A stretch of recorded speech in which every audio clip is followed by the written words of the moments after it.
आप सभी का स्वागत है आपके अपने प्यारे से यूट्यूब चैनल ओजस्वी की पाठशाला पर। और हम कवर कर रहे हैं कुछ इम्पोर्टेंट होमोफोन्स को। देखो, अगर हम वोकैब की बात करें तो वोकैब एक ऐसा टॉपिक है जिनके नंबर्स को कवर करना बड़ा मुश्किल होता है, लेकिन अगर आप इसको आप इंटरेस्टिंग वे में सीखें तो आपको बिल्कुल भी टफ नहीं लगेगा। मतलब आप वोकैब को हमेशा अपने दिमाग में बिठा के रखिए कि हमें इसको रटना नहीं बल्कि इसको समझना है।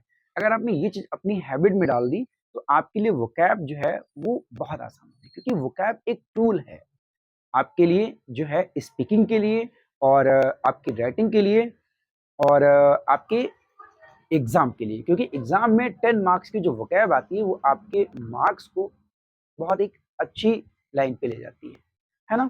तो बात कर रहे हैं होमोफोन्स की। तो होमोफोन में आज हमने लिया है डेयरी एंड डायरी को, जो एग्जाम में रिपीटेड क्वेश्चन है, कई बार पूछे जाते हैं। और 2025 और 26 के लिए आपको वोकैब को बहुत बेहतर करना है, क्योंकि ये 10 मार्क्स आपके रिजल्ट को बहुत बेहतर बनाएंगे।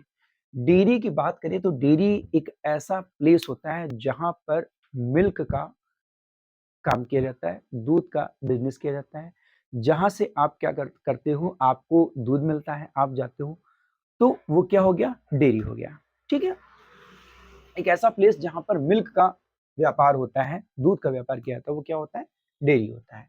डायरी की बात करें, डायरी एक ऐसी नोटबुक होती है ना, जिसमें आप क्या करते हो, अपने इंपॉर्टेंट थिंग्स को, अपने इंपॉर्टेंट नोट्स को या फिर मेमोरीज को जो है क्या करते हो, आप उसमें राइट डाउन करते हो, ताकि आपके लिए क्या हो, यादगार बने, है ना।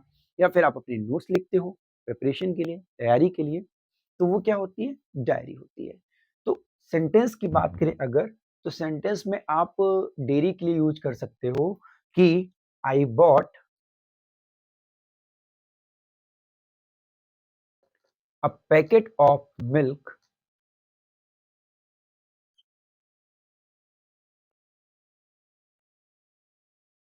From dairy. इसका मतलब ये हो गया कि मैंने दूध का एक पैकेट कहां से खरीदा, डेयरी से खरीदा। ठीक है। और एक चीज आपको बता दूं यहां पर कि जो मिल्क है अनकाउंटेबल नाउन है, मिल्क जो है अनकाउंटेबल नाउन है, और जब हमें इसको रिप्रेजेंट करना होता है सिंगुलर में तो हम क्या यूज करेंगे, अ पैकेट ऑफ मिल्क। याद रखिएगा, क्या यूज करेंगे, अ पैकेट ऑफ मिल्क। बात करते हैं इस डायरी के सेंटेंस की। अब अगर डायरी की बात करें तो डायरी क्या है, डायरी में हम क्या करते हैं, किसी भी चीज को कलेक्ट करते हैं। तो हम ये कह सकते हैं कि ही always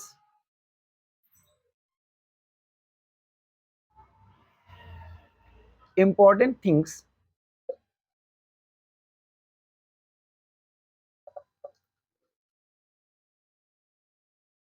he always writes important things in his diary। यानी कि वो हमेशा अपनी इंपॉर्टेंट चीजों को, जो महत्वपूर्ण चीजें होती हैं, उनको क्या करता है, अपनी डायरी में लिखता है।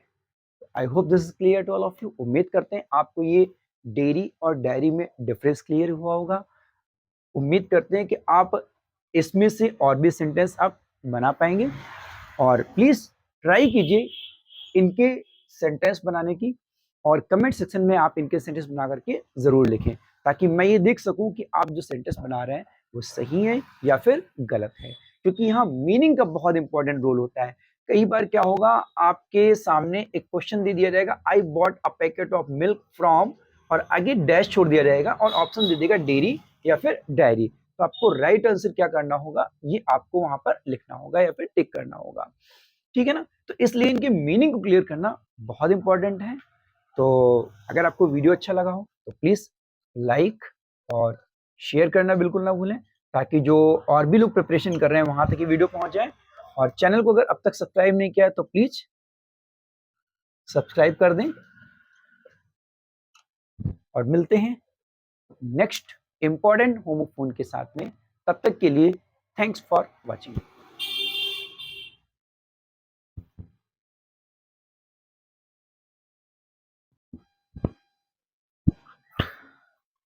हेलो एवरीवन, स्वागत है आपका आपके अपने यूट्यूब चैनल ओजस्वी की पाठशाला पर। और बात करेंगे एक इम्पॉर्टेंट वोकैब की सीरीज की, जो हम बात करने वाले हैं होमोफोन्स की। देखो, होमोफोन्स की अगर हम बात करें तो होमोफोन्स का मतलब क्या होता है।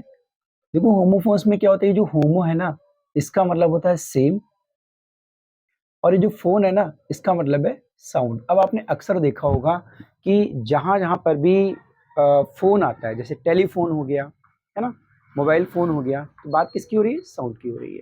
ठीक है, तो यानी कि सेम साउंड, यानी कि सेम साउंड के जो वर्ड होते हैं उनको हम क्या कहते हैं? होमोफोन्स कहते हैं।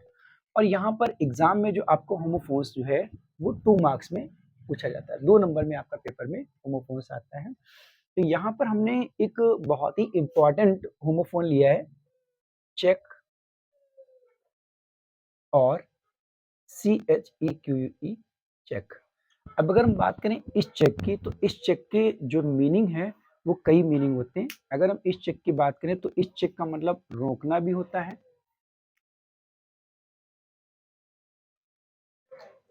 और इस चेक का मतलब निरीक्षण करना भी होता है,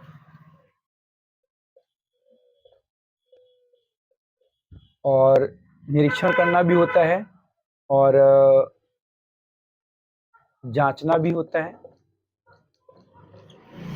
ठीक है, अगर हम इस चेक की बात करें तो ये एक ब्लैंक पेपर होता है, जो ब्लैंक पेपर, ठीक है, जिसमें आप कोई भी अमाउंट जो है किसी को भी देने के लिए आप लिख करके सेंड करते हो, या फिर बैंक में लगाते हो, या फिर किसी को देते हो। तो ये चेक और चेक में डिफरेंस है। अब बात कर लेते हैं इनके सेंटेंसेस की। जैसे अगर हम इस चेक की बात करें तो यहाँ पर आप कह सकते हो कि my English teacher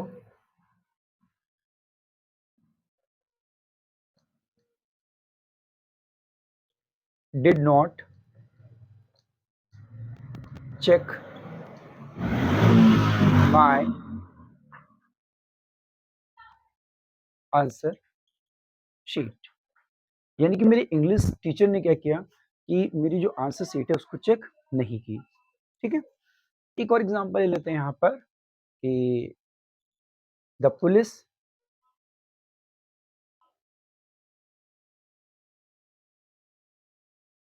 the police checked me from going there. इसका मतलब हो जाता है कि पुलिस ने मुझे क्या किया, वहां जाने से रोक दिया। तो देखिए, यहाँ पर इसका मीनिंग रोकना हो गया, और यहाँ पर क्या हो गया? जांचना हो गया। तो इट मीन्स इंस्पेक्शन के सेंस में, चेक करने के सेंस में, इन सभी मीनिंग में जो है इस CHEC के चेक का यूज किया जाता है। अगर हम इस चेक की बात करें तो आप कह सकते हो कि my father give me a 5,000 rupee cheque. यानी कि मेरे पिता ने मुझे एक 5,000 रुपए का चेक दिया। ठीक है, प्रिंसिपल गिव मी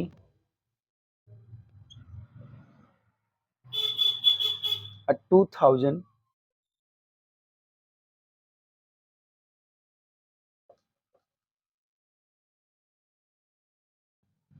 रुपीज चेक।